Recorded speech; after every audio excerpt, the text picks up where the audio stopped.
តើបរិសម្នាក់ដែលជាអ្នកបើកបររថយន្តក្រុងធម្មតាអាចក្លាយទៅជាមេដឹកនាំផ្ដាច់ការនិងត្រូវបានតាមប្រម៉ាញ់ដោយសហរដ្ឋអាមេរិកដោយរបៀបណារឿងរ៉ាវរបស់លោកនីកូឡាម៉ាដូរ៉ូគឺជាសាច់រឿងមួយនៃការឡើងកាន់អំណាចយ៉ាងស្មោះស្ម័គ្រនិងមានភាពភ័យខ្លាចបំផុតសម្រាប់ប្រជាជនវេណេស៊ុយអេឡានៅក្នុងភាគទី1យើងនឹងនាំអ្នកទាំងអស់គ្នាទៅដឹងពីជីវិតដ៏សាមញ្ញរបស់លោកនីកូឡាម៉ាដូរ៉ូនៅក្នុងទីក្រុងការ៉ាកាសនៃប្រទេសវេណេស៊ុយអេឡាបន្ទាប់មកយើងនឹងទៅស្វែងយល់ពីរបៀបដែលលោកបានកសាងជីវិតរបស់លោកនៅក្នុងចលនាសហជីពកម្មករនិងរបៀបដែលលោកបានជួបជាមួយនឹងអនាគតមេដឹកនាំរបស់លោកគឺលោក Hugo Chavez គាត់នេះហើយបានផ្លាស់ប្ដូរជីវិតនយោបាយរបស់លោក Nicolás Maduro រហូតមកដល់សព្វថ្ងៃនេះបន្តិចទៀតយើងនឹងទៅស្វែងយល់ពីជីវប្រវត្តិរបស់លោក Nicolás Maduro ជាមួយខ្ញុំទាំងអស់គ្នាវ័យកុមារភាពនិងការងារលោក Nicolás Maduro កើតនៅថ្ងៃទី23ខែវិច្ឆិកាឆ្នាំ1962នៅក្នុងរដ្ឋធានីការ៉ាកាសនៃប្រទេសវេណេស៊ុយអេឡាលោកបានធំធាត់នៅក្នុងគ្រួសារវណ្ណៈកម្មករជីវិតរបស់លោកមិនដូចមេដឹកនាំនយោបាយភាគច្រើននោះទេហើយលោកក៏មិនមានសញ្ញាបត្រវិទ្យាល័យនោះដែរដោយជំនួសមកវិញលោកបានចាប់ផ្ដើមធ្វើការតាំងពីក្មេងអាជីពដែលគេស្គាល់បំផុតរបស់លោកគឺធ្វើជាអ្នកបើកបររថយន្តក្រុងសម្រាប់ប្រព័ន្ធដឹកជញ្ជូននៅក្នុងរដ្ឋធានីការ៉ាកាសការងារនេះបានផ្ដល់ឲ្យលោកនូវការយល់ដឹងយ៉ាងស៊ីជម្រៅអំពីជីវិតដ៏លំបាករបស់កម្មករវេណេស៊ុយអេឡានិងជាមូលដ្ឋានគ្រឹះសម្រាប់ការចូលរួមនៅក្នុងសកម្មភាពសង្គមការកសាងកេរ្តិ៍ឈ្មោះនៅក្នុងអាជីពជាសហជីពក្នុងនាមជាអ្នកបើកបររថយន្តក្រុងម្នាក់លោកនីកូឡាម៉ាដូរ៉ូបានក្លាយទៅជាអ្នកដឹកនាំដ៏សកម្មម្នាក់នៅក្នុងចលនាសហជីពកម្មករលោកមានជំនឿយ៉ាងមុតមាំទៅលើមនោគមវិជ្ជាឆ្វេងនិយមនិងលទ្ធិសង្គមនិយមតាមរយៈសកម្មភាពសហជីពលោកបានរៀនពីសកម្មភាពចរចាការរៀបចំសាធារណជននិងការប្រើប្រាស់អំណាចរបស់កម្មករ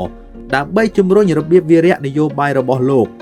ជំនាញទាំងអស់នេះហើយបានធ្វើឲ្យលោកលេចធ្លោឡើងនៅក្នុងចលនានយោបាយឆ្វេងនិយមនិងជាពិសេសនៅក្នុងចលនានយោបាយដែលគេស្គាល់ថាជាបដិវត្តន៍ Bolivarian Revolution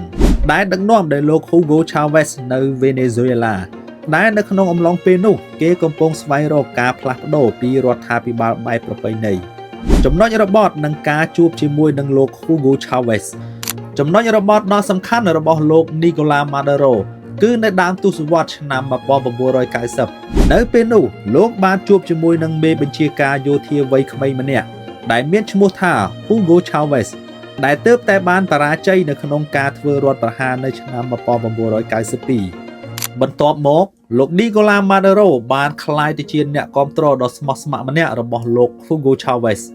ហើយបានធ្វើការយ៉ាងសម្ងាត់ដើម្បីលើកកម្ពស់ចលនារបស់លោក Chavez ដែលគេស្គាល់ថាជា Chavismo នៅពេលដែលលោក Chavez ជាប់ពន្ធនាគារលោក Nicolás Maduro បានដឹកនាំយុទ្ធនាការដើម្បីដោះលែងមេដឹកនាំរបស់លោកបន្ទាប់ពីលោក Chavez ត្រូវបានដោះលែងពីពន្ធនាគារនៅឆ្នាំ1994លោក Nicolás Maduro បានលះបង់ជីវិតរបស់លោកដើម្បីបង្កើតមូលដ្ឋាននយោបាយដ៏រឹងមាំមួយសម្រាប់លោក Chavez លោក Nicolás Maduro មិនមែនជាអិសរាជជននយោបាយនោះទេ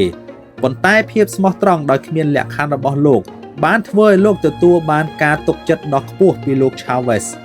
លោក Nicolás Maduro មិនមែនជាអិសរាជជនយោធានោះទេប៉ុន្តែភាពស្មោះត្រង់ដោយគ្មានលក្ខខណ្ឌរបស់លោកបានធ្វើឲ្យលោកទទួលបានការទុកចិត្តខ្ពស់ពីលោក Chavez ក្នុងអំឡុងពេលនោះលោកក៏បានរៀបការជាមួយនឹងលោកស្រី Cilia Flores ដែលជាមេធាវីដែលមានឥទ្ធិពលមួយរូបហើយក៏ជាអ្នកគាំទ្ររបស់លោក Hugo Chavez ផងដែរពួកគេទាំងពីរបានក្លាយទៅជាគូស្នេហ៍នយោបាយដ៏រឹងមាំមួយគូនៅក្នុងចលនាឆ្វេងនិយមដែលកំពុងតែរីកចម្រើននៅពេលដែលលោក Hugo Chavez បានឈ្នះការបោះឆ្នោតក្លាយទៅជាប្រធានាធិបតីនៅក្នុងឆ្នាំ1998លោក Nicolás Maduro មិនមែនគ្រាន់តែជាអ្នកបើកបររថយន្តក្រុងដូចពីមុននោះទេលោកបានក្លាយទៅជាអិសរាជជននយោបាយដ៏សំខាន់មួយរូបនៅក្នុងចលនាបដិវត្តន៍ Bolivarian ដែលនឹងផ្លាស់ប្ដូរមុខមាត់ប្រទេសវេណេស៊ុយអេឡាជារៀងរហូតនៅក្នុងភាគទី1គឺខ្ញុំសូមបញ្ចប់ត្រឹមតែប៉ុណ្ណេះសិនចំណែកឯនៅក្នុងភាគទី2យើងនឹងបានឃើញពីភាពស្មោះត្រង់របស់លោក Nicolás Maduro ធ្វើទៅកាន់លោក Hugo Chavez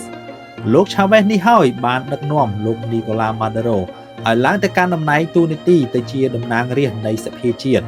ហើយក៏បានក្លាយទៅជាបុគ្គលសំខាន់នៅក្នុងការគ្រប់គ្រងអំណាចរបស់លោក Chavez តើអ្នកយល់យ៉ាងណាចំពោះវីដេអូនេះសូមខមមិននៅខាងក្រោម